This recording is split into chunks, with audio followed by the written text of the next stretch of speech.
Kin Live, magazine proche du Kinois. Kin Live, la vie à Kin. Mokumba magazine Kin Live ya kopesa bino bansango tokomema yango kino na suka boyi malamba ndeko balandi pe mbote na mabota na bino bansango na mukuse yango yo conflit RDC Rwanda médiateur mosusu asengeli koponama po président angolais Joao Lourenço abwaki éponge na tina ya kopesa attention makasi na mokumba na ye lokola président en exercice ya Union africaine. Consultation politique et bandi lundi oyo na conseil spécial ya mokonzi ya mboka na mambi Matali Bokengi docteur professeur Eberand Kashmir Kolongele ayambi na makolo ya yambo oyo président ya Sénat Sama Lukonde premier ministre Judith Suminwa ape misusu 24 mars 1969 24 mars 2025 56 ans ekoki uta premier président ya ekolo Congo démocratique Joseph Kasavu atika mokili milulu ya kopesa ye ba hommage elengelami na rond-point Kimpwaza wapi monument na ye ezwami simako contrôle ville ya Kinshasa ekolo RDC Afrique pe mokili toya kaliboso na bino pona hotel Samanso tokutana kinango ignorance à la tête moko na moko ayeba boko be masolo nde tolobi Kin Live magazine proche de Kinois. Kin Live, magazine proche du Kinois.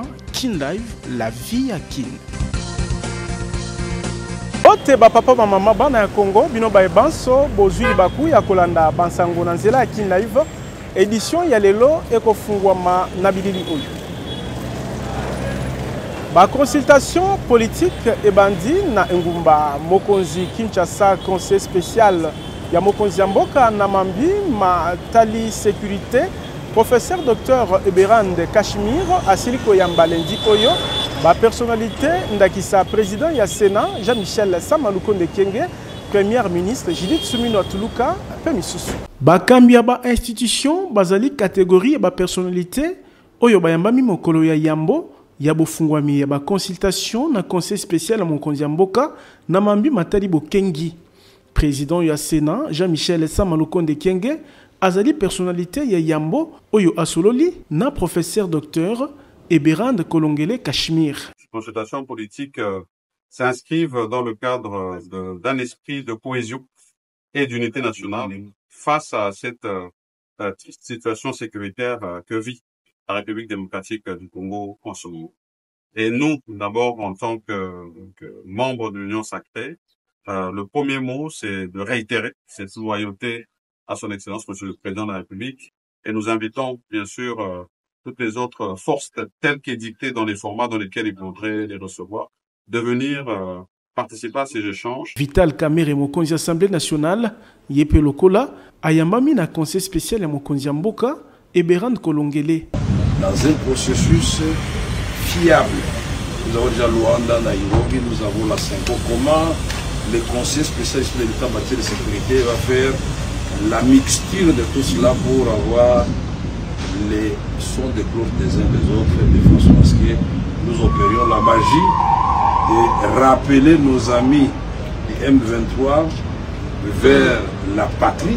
Ba consultation oyo ezali ko viser bokelami ya gouvernement ya large union nationale mokonzi mbola Matali Judith Suminwa pe asili kozala consulter na professeur docteur Eberand Kolongele libanda ya bakonzi ya ba institution secrétaire général pe président intérimaire ya UDPS Augustin Kabouya na secrétaire permanent ya Union sacrée pour la nation professeur Mbata bango pe lokola basili kozala consulter mabongisami o ezali ko salama na ndingisa mokonzi mboka Félix Tshisekedi ezali pona ko kembisa bomoko pe cohésion na bokelami ya gouvernement ya large union nationale o ezali na objectif kolonga ba défi nyonso o etelemeli mboka tolobi Tiboko Yoka.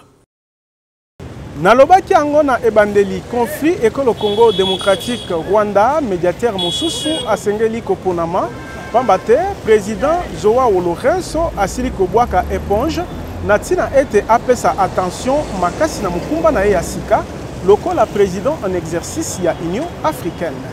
Mokonzi mboka Angola oaponamaki médiateur na conflit kati na ekolo Congo démocratique pe Rwanda uta 2022 asili kotika mukumba na ye lendi oyo na koyoka président Joao Lourenço atalisi ete mokano wana ezwami kolandisama na présidence tournante ya Union africaine azali kozwa pe kota la situation continent ezali ko traverser esengeli na attention makasi ngonga ekoki pona pesa loboko na mokonzi ya mboka mosusu oyo akokamba médiation kati na Kinshasa pe Kigali etalisi président angolais médiateur ya sika akoyeba na kosungama na SADC wapi ekolo Congo démocratique ezali membre pe EAC wapi Rwanda ezali membre mbala motoba to 6 fois mokoka c'est le fait signé ezalaki violé outa 2021 na ekolo Congo démocratique ba tentative nyonso ya koluka kobima na bitumba to conflit esimbaki te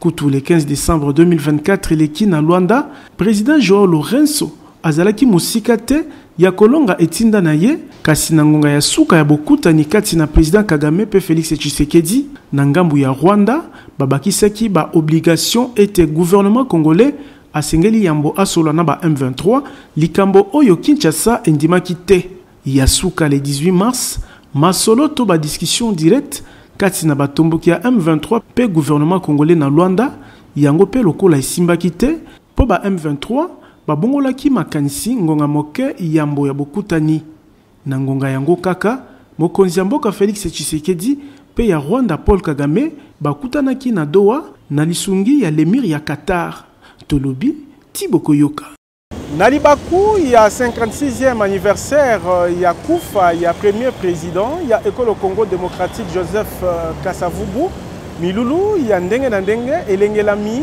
lundi 24 mars 2024 yambo na rond-point Kimpwanza wapi monument na ezwami ba cérémonie ya ndenge na ndenge esalemi na misu ya bakonzi ebele kati na bango Premier ministre Judith Suminwa Tuluka oyo basengi ete ekolo Congo démocratique etombola Joseph Kasavubu na molongo ya ba héros nationaux misa ya kotondo nzambe pe elengelami na cathédrale Notre-Dame du Congo pona komemia molimo ya mwana mboka ya nsomi oyo asilaki kokamba ekolo Congo démocratique pona mbala yambo sima ya lipanda.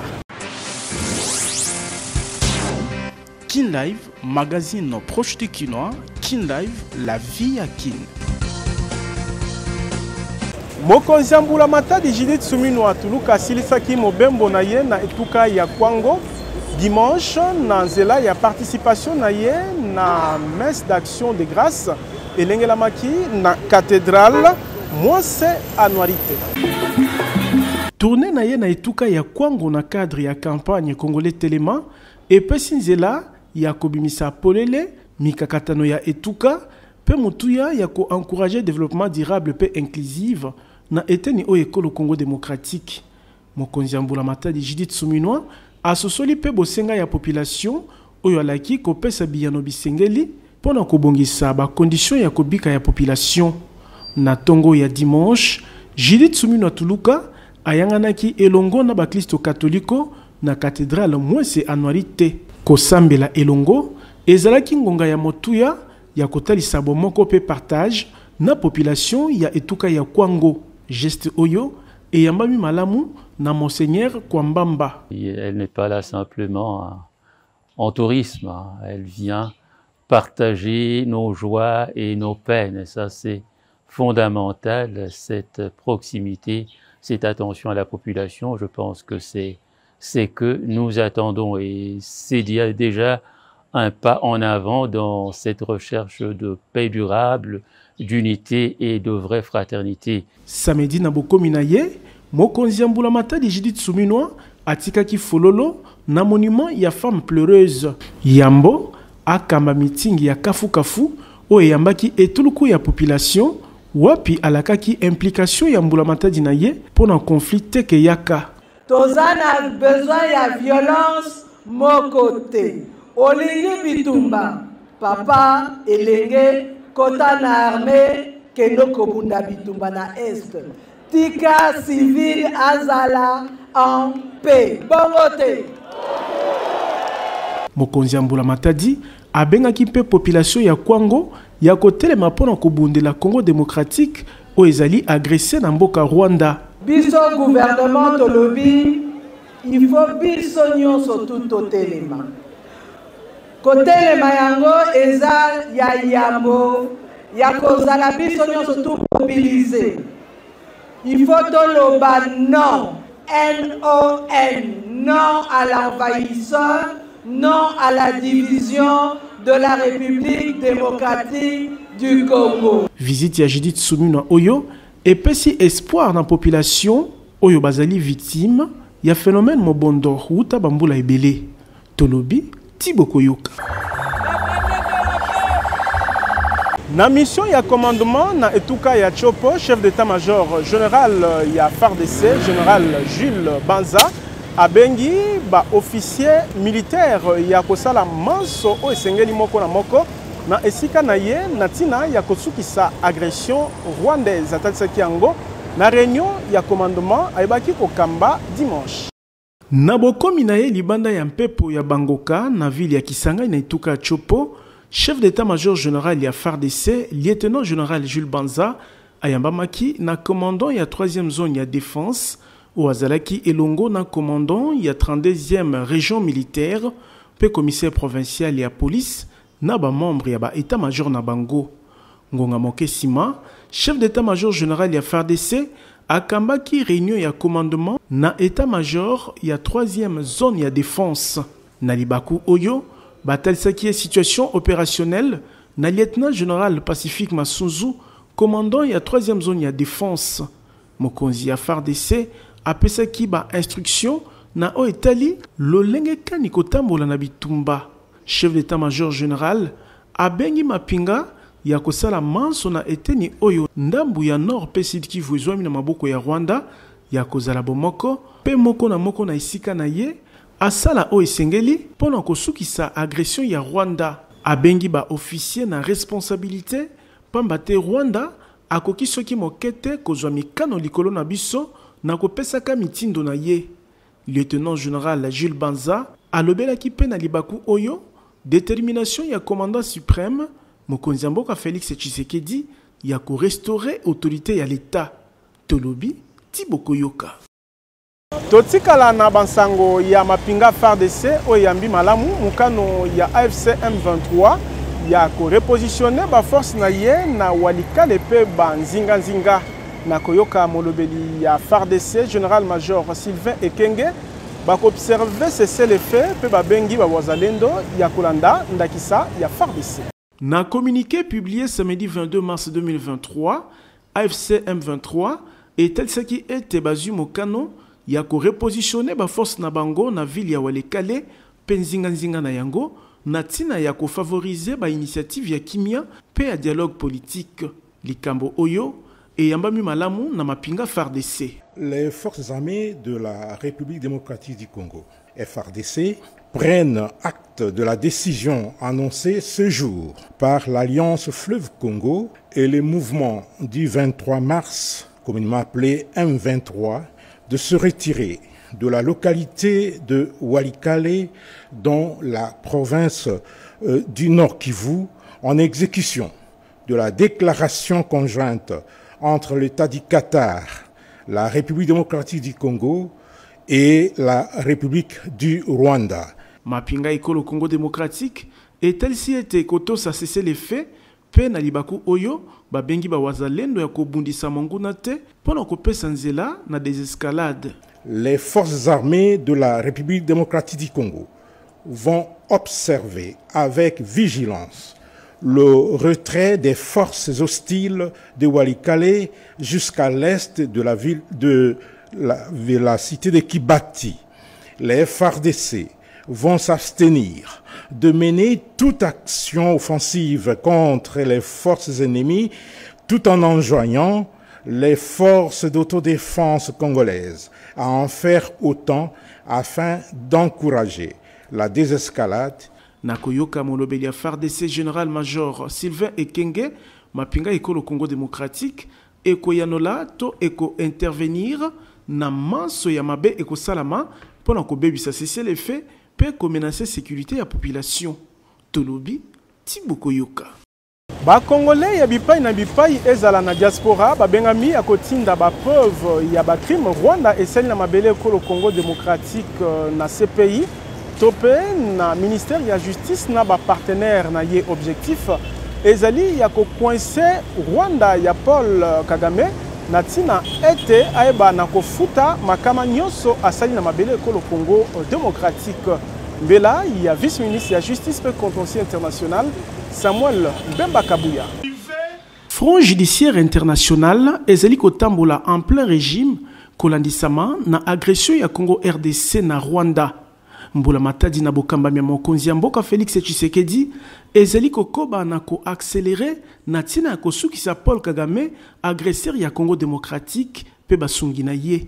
Liboso ya bapanzi sango lundi oyo vice-ministre ya justice pe contentieux international maître Samuel Mbemba Kabuya atalisi ete ba procès nyonso misatu liboso ya CPI, liboso ya cour de justice ya EAC pe liboso ya cour africaine ya droits de l'homme et du peuple ezali kotambola malamu kasi esengi ba preuve. Toyebi ete ba preuve tozali na yango, tomonaka yango, tozali ko vivre yango. Kasi liboso ya justice internationale ezali na ndengo oyo chaque justice elingaka koyamba ba preuve. Rappel ya liboso ezali procureur ya CPI apesaki adresse alobi moto nyonso aza na information victime témoin société civile journaliste atindela ye ba élément wana na adresse oyo OTPLINK.ICC-CPI.INT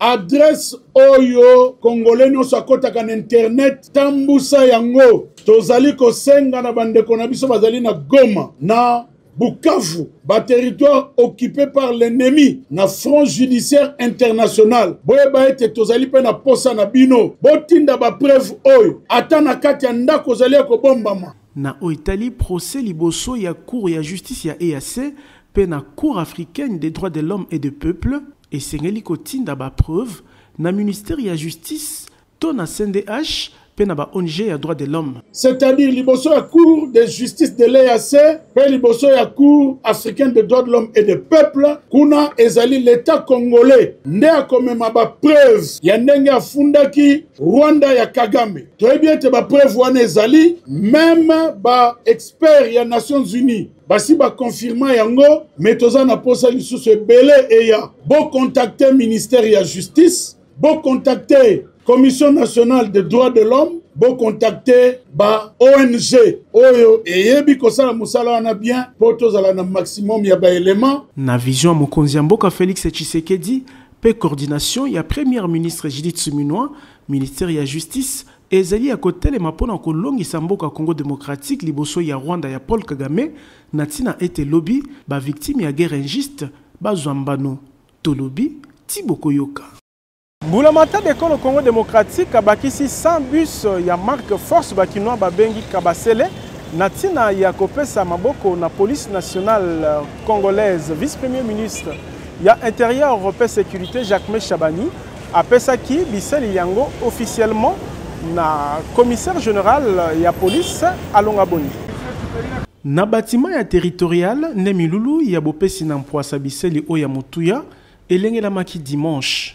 Ezali vice-premier ministre ya intérieur et sécurité Jacques Chabani nde aibaki na kopesa 100 bus ya marque force pe biseli ya ndenge na ndenge na commissaire général ya police Benjamin Alonga Boni na koyoka numéro 1 ya police nekolo Congo démocratique biseli oyo eye kobakisa makasi na mosala ya police na mokolo mwalelo bo uti komona ndenge ministre makamatali kati ube ministre intérieur apesi biso mbalami balé mituka ba bis oyo bomoni pona kosunga police asala musala moyen na ndenge longobani ndenge lokola mokonza mboka za kosenga ndena yango toyeko pesa matondu mingi na président de la République à travers ministre intérieur pona maïba uti ko sala lelo na miso mabato abopesi biso ba bus pe ko pesa biso ba bouclier électrique oyo pona ko beta ba matuma ngbongi en tant qu'intervention. Pour une première fois, nous avons réceptionné 50 bus. Et bien avant cela, quelques Land Cruiser et quelques véhicules fortunaires. Aujourd'hui, nous réceptionnons encore 100. Kaka maître Jacques Chabani, nde apesaki coup d'envoi ya caravane motorisée yambo mituka oyo ebima na balabala kolongwa immeuble ya territorial kobima triomphal 24 boulevard du 30 juin route Matadi bypass kino rond-point Ngaba yambo ezwa université sendwe pe ezonga na triomphal pona kosuka na immeuble territorial tolobi Tibokoyoka. Sénateur membre ya UDPS pe Mosaïque batelemeli nomination il y a 40 membres il y a présidium il y a union sacrée nanzela il y a déclaration na bango basengi restructuration profonde il y a présidium pe à secrétariat permanent il y a union sacrée. Restructuration il y a présidium il y a union sacrée ezali ko koba koboyama na ba membre ya plateforme oya mokonzi ya mboka Félix Tshisekedi. Sima ya ba regroupement politique, ba parti politique, pe ba personnalité ebele côté le mela mosala, ya professeur André Mbata secrétaire permanent Union Sacrée, ba sénateur ya UDPS et allié, bango pe lokola, ba telemeli népotisme na nomination ya présidium. Force est de constater la nomination sélective et partisane des membres du présidium de l'Union Sacrée de la Nation par les secrétaires permanents sur base du clientélisme et du népotisme. La confusion délibérément entretenue et l'usurpation des pouvoirs de la haute autorité politique, le non-respect de l'autonomie de fonctionnement des partis et regroupements politiques membres de l'Union Sacrée de la Nation, créant ainsi des conflits de compétences entre les membres des partis et regroupements politiques. Sénateur membre ya UDPS et alliés, basengi restructuration profonde ya présidium, paix à secrétariat permanent. Rejetons en bloc la prétendue restructuration du présidium de l'Union Sacrée de la Nation, publiée par les secrétaires permanents de l'Union Sacrée de la Nation, source de frustration à éviter par ces temps qui courent. Secundo, exigeons la restructuration profonde de l'Union Sacrée de la Nation, à la fois du présidium et du secrétariat permanent. Sénateur Oyo, basengi prise en compte ya poids politique, ya parti per regroupement politique moko na moko ya Union Sacrée. Basengi lisusu implication ya mokonzi mboka Félix Tshisekedi na restructuration ya Union Sacrée de la Nation. Tolobi Tibokoyoka. Sima ya sanza moko na ndambu ya kolekisa na l'hôpitalo, Pape François a silaki kosola dimanche na ba chrétien catholique kasina koyoka minganga na ye asengeli lisusu na 2 mois ya repos.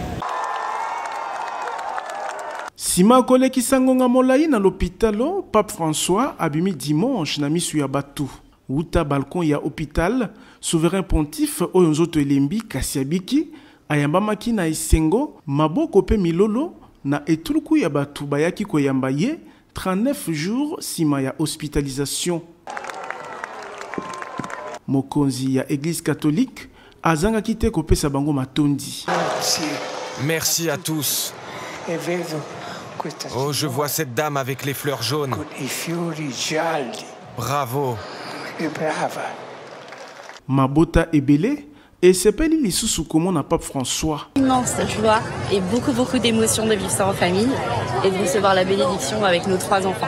C'est incroyable parce que la chance qu'on a eue. Mokolo moko yambo ya bobimina ye minganga batalisaki ete asengeli na basanza mibale ya repo na ndaku na ye ya Vatican po akoki ko participer na mayanga nya minene te. Dans l'immédiat, le pape ne pourra pas reprendre ses activités normales. Il ne pourra pas participer à de grandes réunions. Nous l'y autoriserons après la convalescence si nous constatons des améliorations de son état de santé. Na Vatican, bandimi bazali na elikia ete Pape François akokamba misa ya Pasika na avril ezali koya. Peut-être. Si les médecins lui donnent l'accord, on compte bien voir le pape à la fenêtre. C'est le jubilé de l'espérance après tout, donc on y croit. Pape François alekisi ngonga molai ya pasi kolandisama na maladi.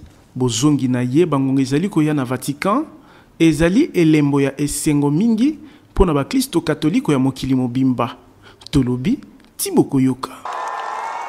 Koma kololo pango na $1,500 ya pamba kasi kofuta be $500 mosusu kolanda moke soki po linyo koma patron babus ya sika 00 km ezali kopesa mananyongo na président Ziko Mukanga.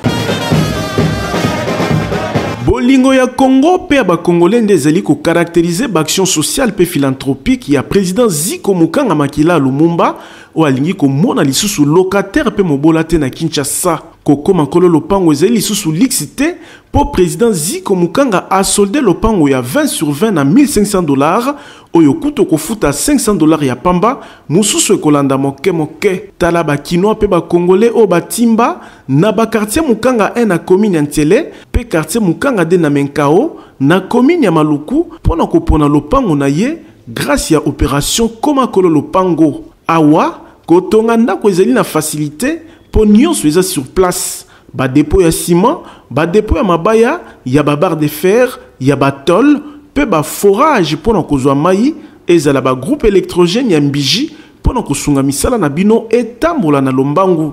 Nil par ailleurs na quartier Mukanga de paysage ezali awa lokola kaka na Ottawa na Canada mopepe kitoko. Mokonzi ya bawewa nyonso ya RDC amemeli bino opération comme patron. Babus Mercedes Force ya sika 00 km ezali kopesama na $30,000 ya pamba kasi okofuta be $10,000 mususu kolanda moke moke. Moto ya 2 pneus na $1,300, avance $400.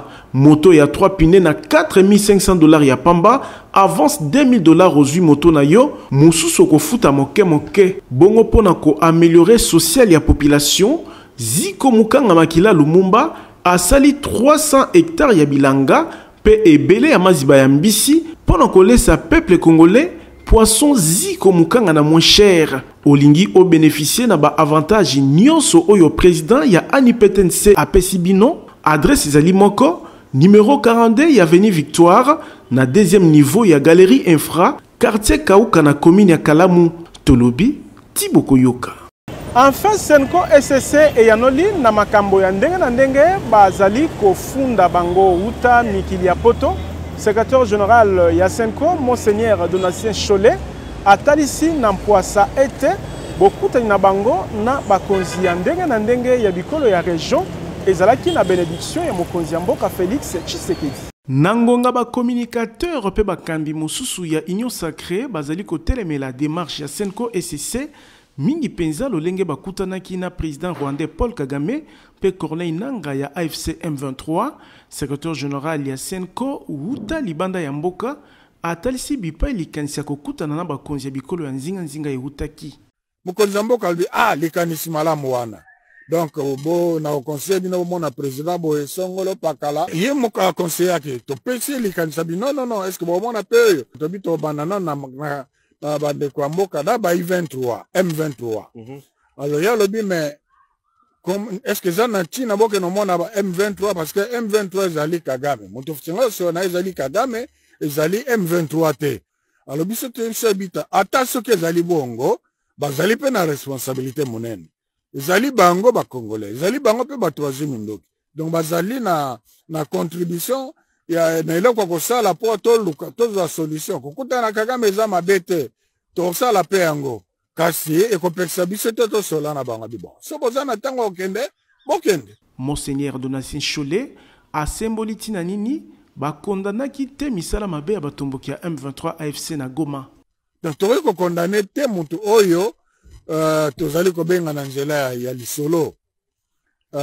Pour preuve omoni siko na Angola tango babengaki bandeko M23 balinge bayate tango ba annoncer ba condamnation la veille omoni réaction na bango. Pour la secrétaire générale ya Senko, église catholique pe protestante bazali sima ya pouvoir te po opposition eloba ete ba pesi pouvoir babeki bazali pe sima ya opposition te po pouvoir efunda bango ete balingi ko changer ordre constitutionnel kasi balingi ko sunga mboka ezwa kimia.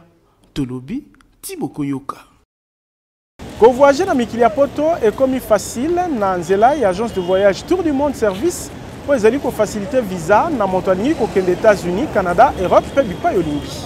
Ezo umela Canada. Azo pesa visa Canada. Soki kuna esimbaka te popola makolo yaka kotoyo po temes ezali na code ya déverrouillage po ozwa visa.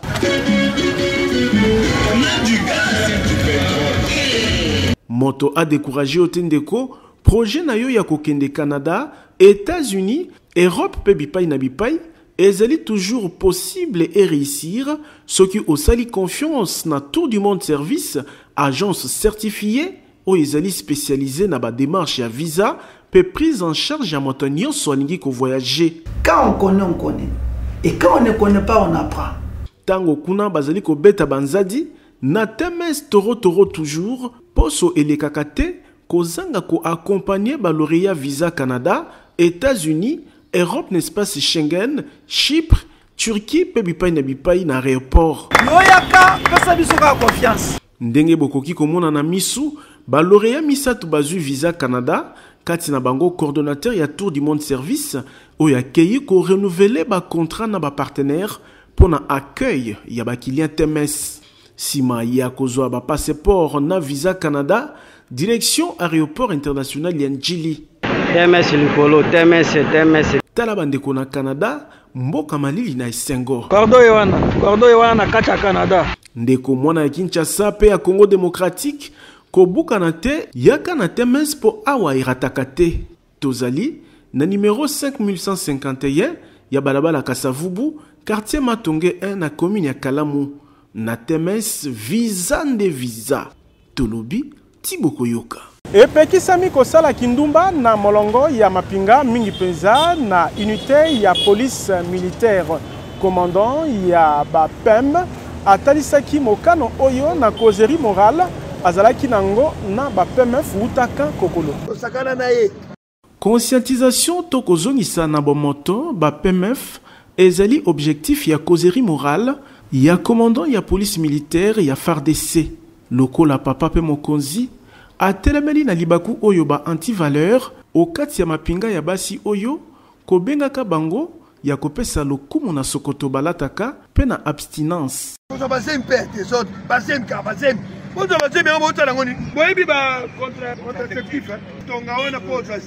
Et puis par rapport sexuel, ils sont responsables. Moi c'est protéger ceux qui ont la paix. C'est protéger car c'est protégé parce que malade des ébélés. Malade oui, ce n'est pas seulement le sida. Sony,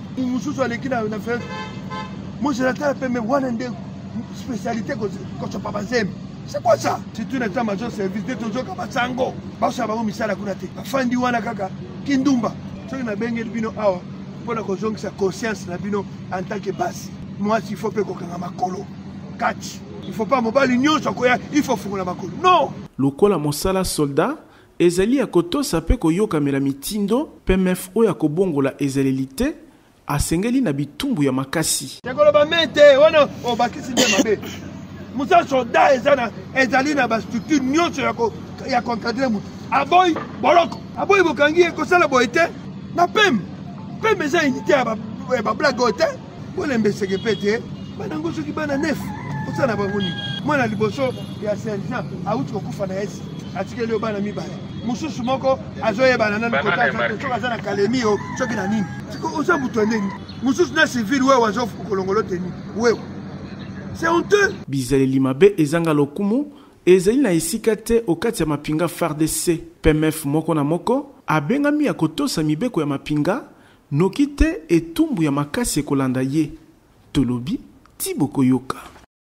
Bokono ya misu na minu yango pe ekomi kozwa lobiko na bokasi ya fondation Oila na nzela ya clinique ophtalmologique pe dentaire ezomi na Rompwingaba esika bazwaka transport ya Zando. Eloko na eloko ezalaka na ngonga nango soki lobi ezalaki milelo ngonga kozwa lobiko na bokono ya minu pe ya misu ekoki po fondation Oila ememeli bana ya Kinshasa ya basi pe mibali na bakongole nyonso ba matériel ya génération ya sika pona kobikisa bango na nzela ya clinique ophtalmologique super optique o ezali na ba service spécialisé ndakisa ophtalmologie pona kobikisa bokono ya misu ata oyo balembana na ba matériel moderne oyo ba soin ezali kopesa malokola kaka na mikili ya poto bongo ba lunette tozali na ba verre progressif double foyer pe simple vision ya ba marque nyonso pe pona ba bourse nyonso traitement ya ba verre photo gré anti-reflet photo max pona ba kumbi mituka ba kumbi wewa ezala ba basalelaka ba smartphone pe ba ordinateur ezosalama na super optique esili wana te mobange na cabinet dentaire moderne pe ezali maladi ya minu esili kozwa lobiko na ba équipement ndakisa fauteuil moderne oyo ovandi neti omati na cheval pasi bosana lobiko ezali koya chirurgie dentaire ya basorte nyonso ezali kosalama minu ekatana osekaka lisusu te awa minu ezali kozonga mobimba pamba te baprothèse ya baforme nyonso ezali kosalama soki minu ekoma sali te super optique ezali kosukola pe blanchisserie dentaire ezali minu ezonga kongala lokola mapata radiologie dentaire pe ezali nyonso na prix ya bana mboka adresse tozali na rond-point Ngaba en face ya station Kobile esika bazwaka transport ya Zando maladi na yo ezwi lobiko tolobi Tiboko Yoka. Kin Live, magazine proche du Kinois. Kin Live, la vie à Kin. Magazine Kin Live Suki Awa, tozalaki na sengo ko présenter bino ango. Na kombo ya équipe technique et rédactionnelle, totondi bino botondi. Sima caméra ezalaki Gindombele. Botikala na kimia Kin Live ezali kokoba. Kin Live, magazine proche du Kinois. Kin Live, la vie à Kin.